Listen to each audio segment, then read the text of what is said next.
Hello பசங்களா, நம்ம இன்னைக்கு வந்து ஒரு ஈஸியாக செய்யக்கூடிய ஒரு மட்டன் பிரியாணி தான் பார்க்க போகிறோம். White mutton biryani. இது வந்து குக்கர்லேயே ரொம்ப ஈஸியாக செஞ்சிடலாம். அதுக்கு என்னென்ன தேவைன்னு சொல்லி ஃபஸ்ட்டு பார்த்துக்கலாம். ஓகே, ஃபஸ்ட் வந்து நான் ஜீரக சம்பா ரைஸ் எடுத்திருக்கேன். 1/2 கிலோ ரைஸு நல்லா கழுவிட்டு ஒரு 1/2 hour ஊறிட்டுருக்கு.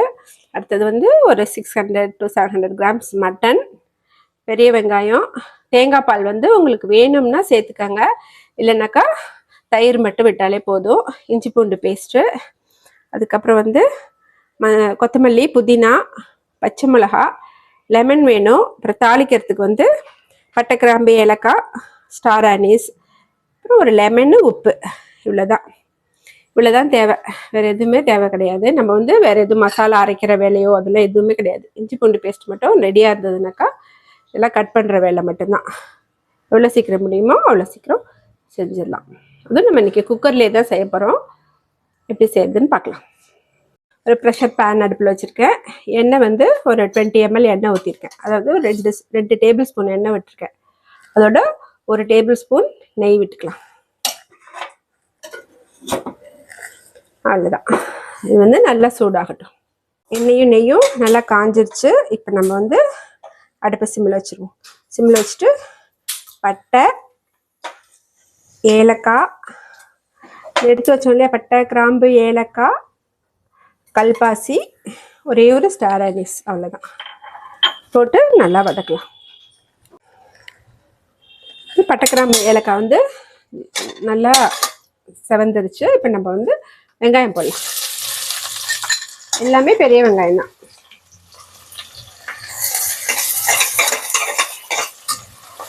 இந்த பிரியாணிக்கு வந்து வெங்காயம் ரொம்ப ரெட்டிஷ் ஆகணும்லாம் அவசியம் கிடையாது. ஒரு 3 minutes நல்லா வதங்கட்டும்.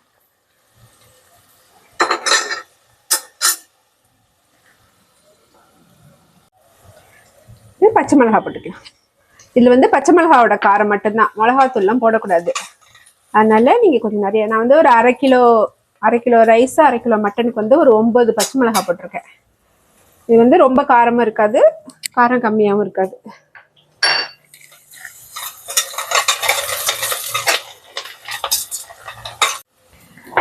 வெங்காயம் போட்டு ஒரு 3 minutes ஆயிடுச்சு.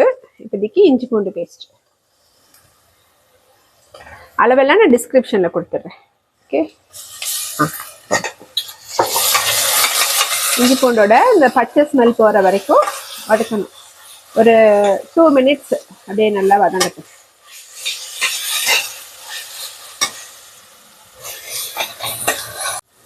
இஞ்சி பூண்டு போட்டு 2 minutes ஆயிடுச்சு. இப்போ நம்ம வந்து மட்டன், நல்லா கழுவி வச்ச மட்டன் வந்து போட்டுக்கோங்க. மட்டன் போட்டு இதில் போட்டு நல்லா வதக்கணும். மட்டன் ஒரு 2 நிமிஷம் வதங்கின பிறகு நம்ம தயிர் ஊற்றணும். கொஞ்சம் வதங்கட்டும். மட்டன் போட்டு 2 minutes ஆயிடுச்சு. இப்போ நம்ம வந்து ரம்பை இலை போட்டுக்கலாம். கொஞ்சம் கொத்தமல்லி, புதினா கடைசியில் போடுறதுக்கு கொஞ்சோண்டு கொத்தமல்லியும் புதினாவும் எடுத்து வச்சுக்கோங்க. ஒரு 25% எடுத்து வச்சுட்டு மீதி அதில் போட்டுருங்க. இது தயிர், இதுக்கப்புறம் உப்பு. இவ்வளோதான் போட்டு நம்ம நல்லா வதக்கிடலாம். நான் வந்து தாளிச்ச மசாலா தவிர வேற எந்த மசாலாவுமே போடலை. இப்போ உங்களுக்கு வந்து அந்த மசாலா ஸ்மெல் தூக்கலாக தான் பிடிக்கும் அப்படின்னாக்கா, நான் ஃபஸ்ட்டு ஒரு வீடியோவில் வந்து பிரியாணி மசாலா செய்யறதை பற்றி சொல்லியிருக்கேன். நான் டிஸ்கிரிப்ஷன்லையும் கொடுக்குறேன். அந்த மசாலா வந்து இந்த ஸ்டேஜில் ஒரே ஒரு ஸ்பூன் சேர்த்துக்கோங்க. எங்களுக்கு வந்து இந்த இப்போ நான் போட்ட தாளிச்சது மட்டுமே போதும். அதனால நான் வேறு எதுவுமே சேர்க்கல. இதை வந்து ஒரு 10 minutesக்கு அப்படியே மூடி சிம்மில் வச்சிடணும். அப்போ தான் அந்த மசாலா வேகும். சும்மா விசில்லாம் போட வேண்டாம். இப்படியே 10 minutesக்கு சிம்மில் இருக்கட்டும்.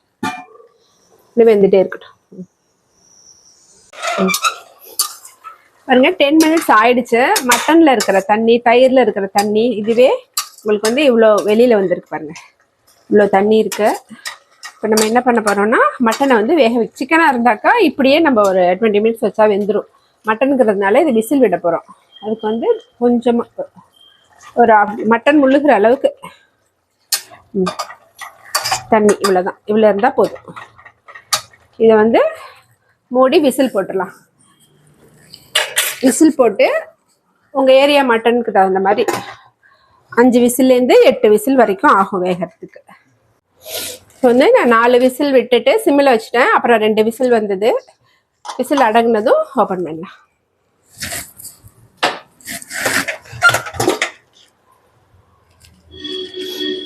பாருங்க, மட்டன் வந்து வெந்துருச்சா என்னன்னு சொல்லிட்டு செக் பண்ணிக்கலாம்.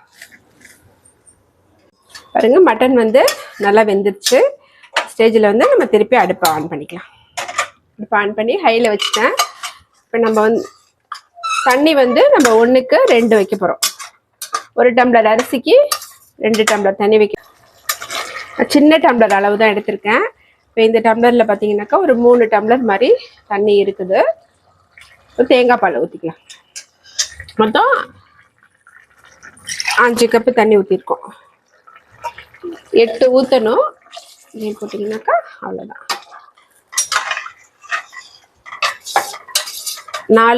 4 கப்புக்கு 8 கப்பு தண்ணி ஊற்றணும். கொஞ்சம் கம்மியாக தான் ஊற்றிருக்கேன் நான். 1 கப் கம்மியாகவே ஊற்றிருக்கேன். இது நல்லா கொதிக்கட்டும்.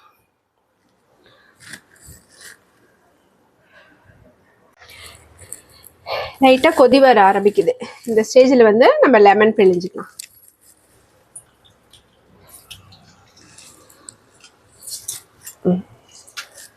வந்து சின்ன லெமனாக இருக்கிறதுனால நான் ஒரு ஃபுல் லெமன் பிழிஞ்சிருக்கேன். லெமன் பெருசாக இருந்துச்சுனாக்கா ஆஃப் போதும்.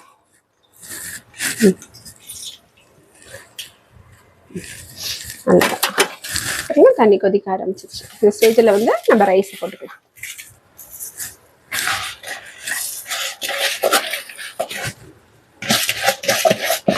நீங்கள் வந்து இதுக்கு மேலே விசில் விடுறதுனாலும் ஒரே ஒரு விசில் இப்பயே மூடி வச்சு ஒரு விசில் விடலாம். இல்லை இது வந்து நீங்கள் தம் மாதிரி பண்ணுறதுனாலும் நம்ம எப்பவும் பண்ணுவோம்ல தம் பிரியாணி, அந்த மாதிரியும் இந்த ஸ்டேஜில் நம்ம வந்து தம் கட்டலாம். இப்போ வந்து நீங்கள் குக்கர்லேயே டைரெக்டாக வைக்கணுன்னாக்கா ரைஸ் போட்ட உடனேயே குக்கரை வந்து மூடிடுங்க. ரைஸ் போட்ட உடனே குக்கரை மூடிட்டு விசில் போட்டு ஒரு விசில் விட்டு ஆஃப் பண்ணிட்டீங்கன்னாக்கா கரெக்டாக இருக்கும். ஆனால் அந்த மாதிரி நீங்கள் மூடி ஆஃப் பண்ணும்போது தண்ணி வந்து 1க்கு 1.5 கப்பு தான் வைக்கணும். அப்போ தான் உங்களுக்கு வந்து குக்கரில் வந்து ப்ரெஷர் விட்டு ஆஃப் பண்ணுறதுக்கு கரெக்டாக இருக்கும். நான் வந்து இது எவர் சில்வர் குக்கருங்கிறதுனால நம்ப முடியாது, டக்குன்னு அடி பிடிச்சிரும். அதனால நான் என்ன பண்ண போகிறேன்னாக்கா தம் தான் கட்ட போகிறேன். இப்போ வந்து அரிசியும் ரைஸும் ஒன்றா ஆயிடுச்சு பாருங்க. ஒரே மாதிரி அளவு வந்துடுச்சு. மேகி மாதிரி ஆயிடுச்சா. இந்த ஸ்டேஜில் நம்ம என்ன பண்ணணும்னாக்கா தம் போட்டுற வேண்டியதுதான். இதுக்கு வந்து குக்கர் வந்து கேஸ் கட்டோட குக்கரை மூடிடுங்க. மூடிட்டு தோசைக்கல் இருக்கு பார்த்தீங்களா, இதை எடுத்து வச்சு தோசைக்கல் மேலே குக்கரை வச்சுருங்க. தோசைக்கல் ஹீட் ஆகிற வரைக்கும் அடுப்பு ஹையில் இருக்கட்டும். தோசைக்கல் நல்லா ஹீட் ஆனதும் அடுப்பை சிம்மில் வச்சுட்டு ஒரு 10 மினிட்ஸ் தம் வச்சு எடுத்தாக்கா பிரியாணி வந்து ரெடி ஆகிடும். கல் வந்து ஹீட் ஆயிடுச்சு. இந்த ஸ்டேஜில் வந்து அடுப்பை நீங்கள் சிம்மில் வச்சுருங்க. சிம்மில் வச்சுட்டு வெயிட் போட்டுருங்க. வெயிட் போட்டிங்கனாக்கா உங்களுக்கு அந்த ஆவி வந்து வெளியில் போகாமல் இருக்கும். அதனால் வெயிட்டும் போட்டுட்டு கரெக்டாக ஒரு 10 மினிட்ஸ் தான். 10 மினிட்ஸ் கழித்து ஓப்பன் பண்ணிடலாம்.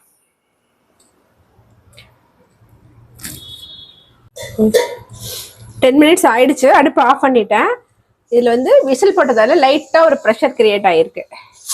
அது வந்து சீக்கிரமாக போயிடும். அது சும்மா லைட்டாக தான் இருக்கும். அவ்வளோதான்.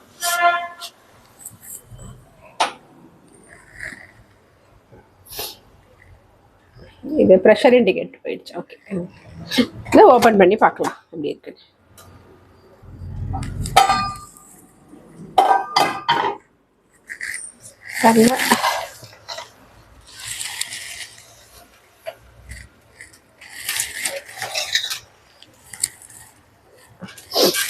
மட்டன் பிரியாணி வந்து ஒயிட் மட்டன் பிரியாணி ரெடி ஆயிடுச்சு. அவ்வளோதான். இதில் வந்து நம்ம புதினா மல்லி போட்டுக்கலாம்.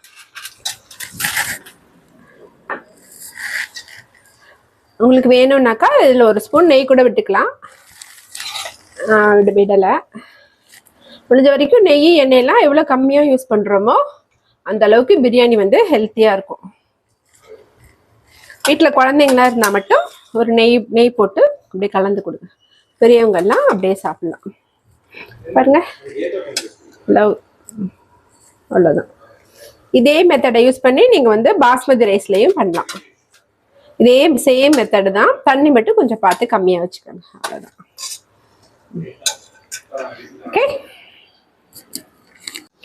பாருங்க பசங்களா, எவ்வளோ சிம்பிளாக ஈஸியாக கொஞ்சமான இன்க்ரீடியன்ட்ஸ் தான் வச்சுருந்தோம். அதை வச்சு சூப்பராக ஒரு ஒயிட் மட்டன் பிரியாணி பண்ணியாச்சு. கூட வந்து மட்டன் குழம்பு, சிக்கன் 65. இவ்வளோதான் இன்னைக்கு சண்டே செஞ்சது. நீங்களும் செஞ்சு சாப்பிடுங்க, கண்டிப்பாக பிடிக்கும்னு நினைக்கிறேன். Okay, happy cooking.